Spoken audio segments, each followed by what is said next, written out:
Hi everyone, my name is Colin Davison and I am the founder and managing partner of Cranleigh's Chartered Accountants.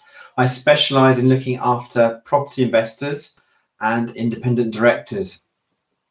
And I would like to review and discuss with you the benefits and the changes that have happened in today's or yesterday's budget, depending on when you're watching this.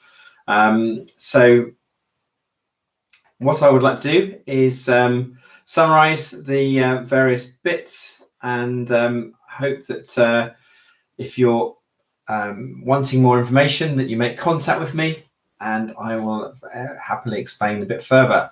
So what do we have to offer? First of all, on the subject of the support provided by coronavirus support, the furlough scheme that is paying employees is going to be extended. It's currently going to be paying 80% of employees' wages for the hours that they cannot work, and that can be taken on a various flexible basis. Employers are going to be asked to contribute from July 10% of that payment, and from August 20% of that payment, from August to September. There is an extension of the support for self-employed people. So if you're self-employed and you're affected by coronavirus, you cannot work, that is another extension to you. You'll be paid in a similar basis to how the furlough works. So what else do we have? We have a further grant system. So there are 600,000 more self-employed people that will be covered by that grant option. There will be an uplift on the universal credit, which will be worth £1,000 a year to extend it for another 6 months. We also have minimum wage extended to £8.91 per hour from April. What else is there? There is also working tax credit claimants. You can get an extra £500 one-off. So that's good news for them. So let's just review of how the economy is doing. As you may recall, 10% decrease in 2020 in the economy. So we've got a lot of catching up to do. The good news is that in this year, we're forecast to get a growth of 4%. So not quite making up what the repercussions for last year, but we're on the way. We're going to make the way same way we were as at last year. We're going to make it back in 2022. So, and because in that year, we're expecting another 7.3% growth. Good news. Unemployment, not so good. Expected to peak at 6.5%. Lower than what was previously predicted, which was nearly 12%. So again, some good news to offer there. The borrowing has never been at its highest, no surprises there, at 355 billion in this particular year. So altogether all-time high of 234 billion in this year 2021-2022. So there is a quicker predicted recovery. Good news. So how does it affect tax? And that's really why you come and click on an accountant's video, because you want to know how can you benefit and what planning should you be doing differently to what you're doing right now. So first of all, let's go through those. So there's no changes to the in the income tax, national insurance, VAT. All of those remain as they were, because those were pledges made by the Conservative Party. So in their manifestos, it would be strange for them to then change that mind. So what do we see? So we see the frozen in tax rate, £12,570, which will be from April 2021 to 2026. So that will obviously have an implication of actually paying more tax, because your income will grow over that period, but the threshold will remain the same. Same with the higher rate tax, which is currently frozen at 50,270 pounds, and that will continue until 2026. So again, everyone will be pushing at slightly higher rates of tax as your income grows. Corporation tax, that's going to be kept as it is for this year, and will not rise until April 2023, when we will have a fixed rate of 19% for any company which of £50,000 or lower. What every company will be paying at 19%, and there will be a tapering. So what does that mean? That until you get to 250,000, you will not be paying 25%, and in between those little steps, you're going to be starting to creep in to the 19 point something, 20, 21, 22, until we get to 25. So that's good news if you are a small business, and people may wonder, well, hang on, can I create 10 companies of £50,000 of profits? No, you can't. There's anti-avoidance, which means that you will have to group together all the companies that you and your associates, which basically means your parents, children, and siblings and partners will have an interest in. You will not be able to, you'll be grouped together. So that's known under an associate rule. So there's no way of avoiding things by any clever action, because that will be well and truly avoidance scheme covering that. So what else can we tell you? So there is obviously going to be good news overall for what compared to, there's no change in the capital gains tax. So that is good news for any investors. But however, we're expecting to see those changes coming up at some point in the future. So be warned about that. Stamp duty is extended and to the end of June, 30th of June. What does that mean? Well, it means that unless you've got something you're buying right now, then you're going to be unfortunately unlikely to do much about it, because the average purchase will take 3 months. So therefore, you need to understand that's going to be something you're unlikely to be avoiding unless you've got a deal going through right now. There's going to be no tax charge on sales less than 500,000 for that stamp duty. So other taxes, inheritance tax, which has got a nil rate band of 325,000. There was hope that they would be extending that. That's not going to happen. It's always been a Conservative pledge for couples to go up to £1 million. Yet currently the individual's 325. So therefore, married couple, 650,000 is still the nil rate band for that, for those individuals. So other things to be aware of. I'm not going to cover other aspects because I don't think it's going to be that important. However, business and digital and science, there's going to be a new tax break available to firms to invest in businesses.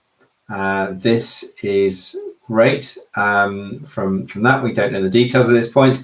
And we also have a new form of capital allowances. Now, capital allowances are a method of recovering your costs incurred with expenditure in connection with items of things like plant and equipment, machinery, cars, equipment, all sorts. So what you have available for general plant and machinery equipment is generally you have had an allowance of 100% that you can be deducting against your profits. Well, we have got even a better allowance for you right now, 130%. So more than what you actually spend, you will recover against your income tax or corporation tax bill. But be warned, you've still got to pay it for it, and it's still going to eat into your cash flow.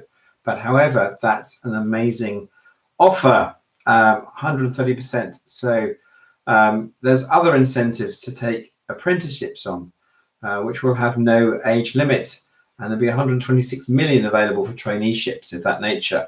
There'll also be a lower VAT at 5% until September, which then gets staggered up to 12.5% for the following 12 months, or the following 6 months, in connection with hospitality for businesses.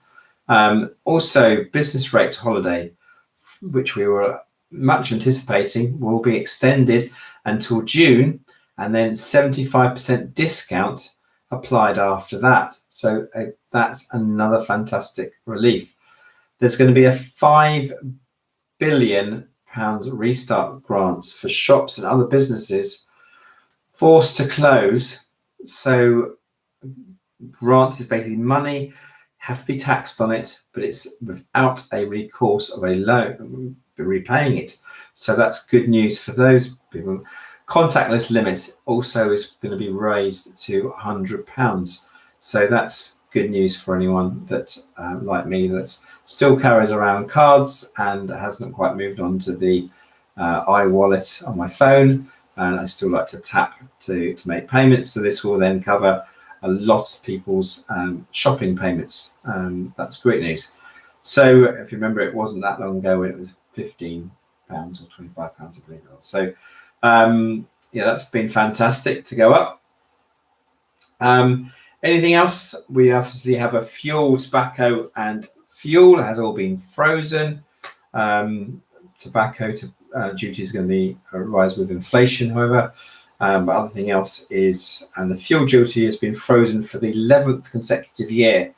What an opportunity you would have been to put it up, because oil prices are so cheap. However, it's not done so. So that's great news. Won't go in through other aspects of housing, but there is a new bank that's going to be set up in Leeds, of all places, to help with the infrastructure of the economy. There's going to be 12 billion aimed to provide funding of 40 billion worth of public and private projects. So there is a massive injection, and by locating it in Leeds, clearly there's a symbol to the UK that we are supporting as best we can the northern regions. There is sadly not enough, I think, investing in green projects, which would have been saying there is 15 billion in green bonds, which is for this bank.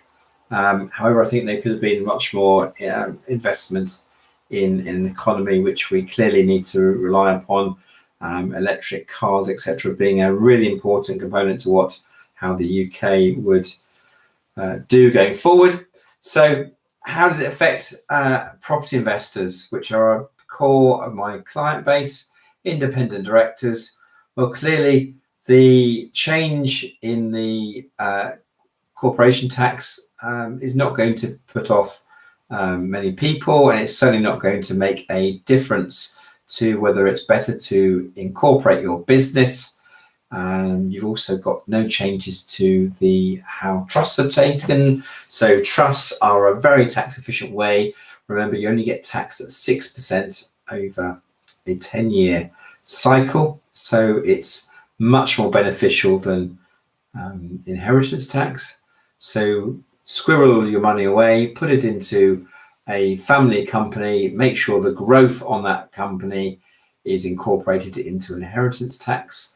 Little shelter using a discretionary trust, and that way you can avoid paying taxes year after year, and you will avoid inheritance tax being payable overall, because it's more beneficial that way. So make sure that your affairs are handled in a very efficient way, and I do not think that you should have anything to worry about by this budget. And please identify what sort of things you're going to be spending to get your plant and machinery and equipment. And we have a belief, obviously the devil on the detail over the next few days, well, this will also apply to property investors in an SA business, furnished holiday let, and a serviced accommodation, as well as commercial clients, which include hotels, guest houses, and holiday rental complexes, where clearly the objective is to ensure that a guest is staying as opposed to a long-term tenant. So if you've got any more questions, I would welcome you to give me and put them in the blog below. You can also make contact with me on my email address, and why not give us a call at Cranley's in Basingstoke, and we'll be happy to take your call. Thank you very much. I hope that you enjoyed this video, and I will welcome anybody on this channel, Facebook Live. Please come and log into UK Property People, where you'll be welcomed by 11,000 or more members, or join me on Clubhouse on every morning at 9 o'clock in the morning with Rick Gammon to cover the news. I also cover 10:30 in the morning the Property Tax Secret Live program with Patricia, where we discuss all your plans, projects and aspirations, and I ensure that your taxes are made efficiently as possible in those plans. So my name's Colin Davison. I hope you've enjoyed the short broadcast. Now please click on the like and subscribe to my platform as well as Cranley's, and I hope that I will be seeing you sometime soon. Thank you.